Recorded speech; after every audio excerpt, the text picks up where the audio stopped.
The world's aviation industry descends on France this week for the 50th International Paris Air Show. It's the biggest trade event of the year for planes, helicopters, rockets, and just about anything else that flies. And this year more than ever, the show is shaping up as a two-track spectacle.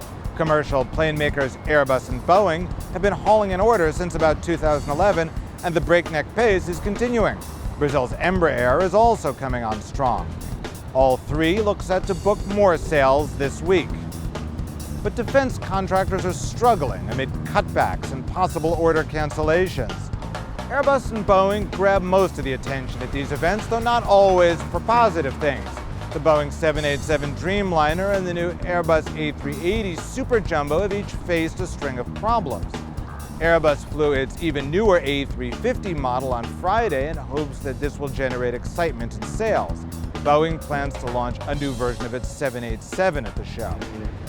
Economic growth in emerging markets and global demand for new fuel-efficient planes is what's been fueling the surge in demand.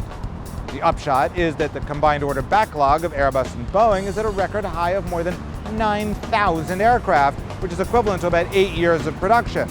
That gives the jet makers and their suppliers a comfortable cushion should there be a sudden downturn in demand. Shrinking demand is exactly what defense contractors face.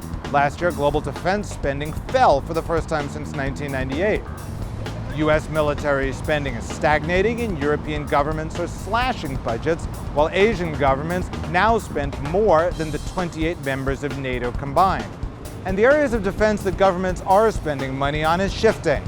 They're buying fewer big-ticket fighter jets and transport planes. Instead, they're spending more on high-tech needs like cybersecurity and surveillance.